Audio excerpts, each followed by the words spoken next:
Screen पे एक तस्वीर देख रहे हैं, जिस तस्वीर में राजनाथ सिंह को मीटिंग करते हुए देख रहे हैं। भारत के डिफेंस मिनिस्टर हैं, भारत के तीनों सेनाओं के साथ मीटिंग कर रहे हैं। आखिर क्या चल रहा है? और इस बीच भारत ने अपने डिफेंस अताशे को इजराइल से, अमेरिका से और भी कई देशों से, फ्रांस से भी क्यों वापस बुला लिया है? जियोपॉलिटिक्स में इस वक्त बहुत कुछ चल रहा है। हमेशा की तरह वर्ल्ड मिरर के इस एपिसोड में जानने को मिलेगा बहुत कुछ। आइए जानते हैं इन खबरों को विस्तार से। ईरान और अमेरिका का ये जंग अगर नहीं रुका और ये 5 दिन का खेल 5 दिन बाद अगर कुछ भीषण होता है, जैसा कि कुछ विशेषज्ञ कहते हैं कि हो सकता है खर्ग द्वीप टारगेट में हो डोनाल्ड ट्रंप के, तो फिर आगे क्या होगा? पीएम मोदी ने एक बयान दिया था और इस बयान में संसद में उन्होंने कहा कि आने वाला क्षण मुश्किलों भरा हो सकता है और हम सब मिलकर उसका मुकाबला करेंगे जैसे कोरोना के समय हुआ था। क्या इसका मतलब है कि लंबा प्रभाव रहने वाला है ईरान और अमेरिका के युद्ध का? हाँ,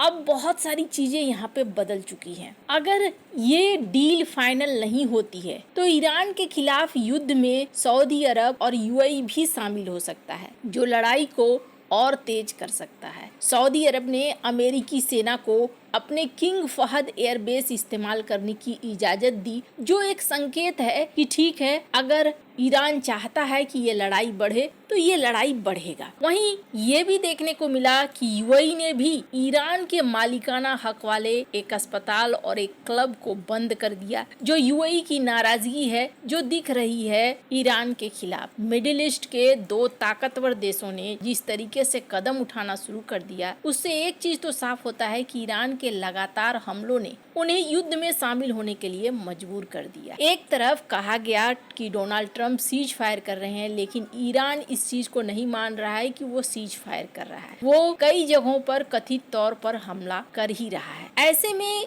युद्ध विराम को लेकर क्या बातचीत होगी भी या नहीं होगी, ये कहना बहुत मुश्किल है। ईरान के एक सरकारी टेलीविजन में तो ये भी कहा गया कि अमेरिका मध्यस्थों के जरिए ईरान के साथ बातचीत करने की कोशिश कर रहा है, लेकिन ईरान उनके अनुरोधों का कोई जवाब नहीं दे रहा है। अब यहाँ पर अगर ऐसी परिस्थिति है जिस पर कुछ पता नहीं है कि सचमुच में ये युद्ध रुकेगा या फिर लंबा चलेगा, इस बीच आप देखेंगे भारत ने भी अब अपने एक्शन आगे करने शुरू किए हैं। यहाँ पर भारत के विदेश मंत्रालय के द्वारा कहा गया कि अमेरिकी मिलिट्री ने हमले रोके हैं, ये कहा गया है। तो हम लोग देख रहे हैं क्या हो रहा है इस इलाके में और किस तरीके से चीजें आगे बढ़ रही हैं, किस दिशा की ओर आगे बढ़ेंगी। अब तेल तो खोल दिया गया भारत के लिए, तेल ईरान का भी खोला गया, रूस का भी खोला गया। भारत जैसे देश खरीदे और इंटरनेशनल लेवल पर बहुत बड़ी मुश्किल खड़ी न हो, इसके लिए सारे उपाय किए जा रहे हैं। लेकिन ये क्या इतनी जल्दी हल होगा? भारत के विदेश मंत्री जयशंकर ने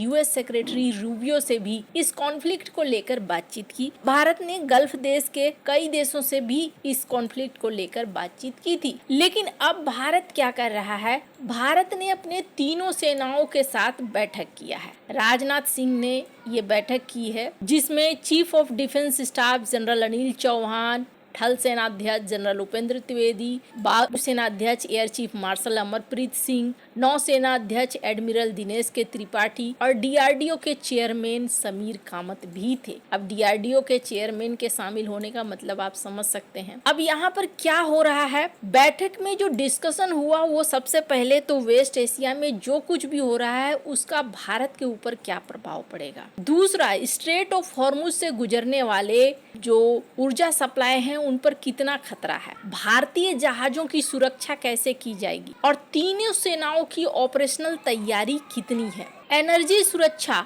और अगर व्यापार में व्यवधान होता है तो किस तरीके से निपटाया जा सकता है, इसको लेकर भी बात। ईरान के कारण तेल की कीमतें बढ़ रही हैं और होर्मुज में शिपिंग जोखिम भी बढ़ रहा है। भारत अच्छा खासा तेल खरीदता है। बैठक में ये भी डिस्कस हुआ कि किस तरीके से भारतीय जहाजों को भारतीय नेवी सुरक्षा देगी ताकि भारत का तेल आसानी से निकले। स्क्रीन पर एक मैप देख रहे हैं और मैप में ये जो देख रहे हैं, यहाँ दिखलाया गया कि भारतीय नेवी के युद्धपोत ईरान से निकलने वाले जहाजों को सुरक्षा देते हुए अपने देश की तरफ ला रहे हैं। खैर, अब इस बीच भारत ने एक और बड़ा बदलाव किया है। और ये सैन्य कूटनीति में बहुत बड़ा बदलाव है। जिस तरीके से अभी युद्ध के हालात शुरू हो रहे हैं, भारत ने अपनी सैन्य कूटनीति को बदलना शुरू कर दिया है। Chief of defence staff general Anil Chauhan ने ये बताया है, डिफेंस अताशे के नेटवर्क में बड़ा रीशफल किया गया है, यानी उलटफेर किया गया है। क्या है ये अताशे? ये मिलिट्री के वो लोग हैं जिनको कुछ देशों में तैनात किया गया था, और इन देशों में से सबसे बड़ा रूस में तैनात किया गया था, फ्रांस में तैनात किया गया था, अमेरिका में और इजराइल में तैनात किया गया था। और क्यों तैनात किया गया था? ये वो अताशे हैं जो आयात का काम भी करते हैं, निर्यात का काम भी करते हैं, यानी उन चीजों का देखभाल करते हैं, कौन से विपन कहाँ से खरीदे जा रहे हैं, कौन से विपन कहाँ से बेचे जा रहे हैं।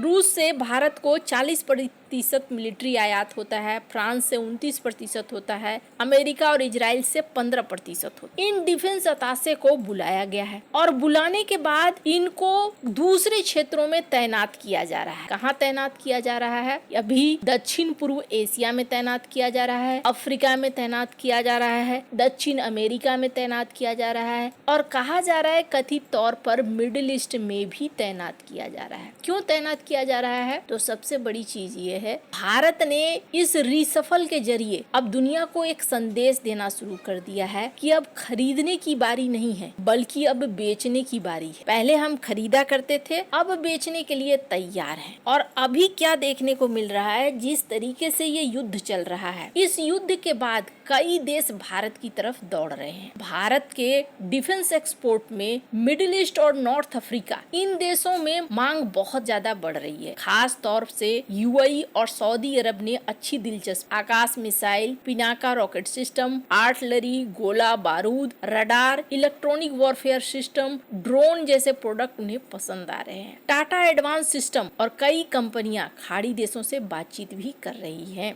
कहा जा रहा है कि एक बड़ा ऑर्डर मीना क्षेत्र से, यानी कि मिडिल ईस्ट और अफ्रीका के क्षेत्र से देखने को मिल रहा है। अभी चूंकि इस युद्ध में यूएई सऊदी अरब ने एक चीज जरूर देखा कि उनका रडार, सर्विलांस सिस्टम, उनके डिफेंस सिस्टम ये उतने अच्छे नहीं हैं जितना वो उम्मीद करते थे। तो इनके ऑर्डर मिले हैं। सऊदी अरब ने पिनाका और आर्टिलरी संबंधित उपकरणों में रुचि दिखाई है। वहीं मोरक्को ने टाटा की पहली विदेशी आर्म्ड व्हीकल फैक्ट्री लगाई है। मोरक्को को 150 व्हील्ड आर्म्ड प्लेटफॉर्म का ऑर्डर भी मिला है। कई और खाड़ी देश हैं, इसके अलावा इंडोनेशिया, मिडिल ईस्ट के देश हैं जो लगातार भारत के साथ हथियारों की खरीद को बढ़ाना चाहते। पहले ये चीन के साथ खरीदते थे, लेकिन चीन के हथियारों की जो धूम मची है वो अब धीरे धीरे दिखनी शुरू हो गई है। ऐसे में अब ये भारत की तरफ भाग रहे हैं। आपको क्या लगता है इन सब मामले में? आपकी क्या राय है? कमेंट कर जरूर बताएं। जल्द मिलते हैं अगले वीडियो में नई खबर के साथ।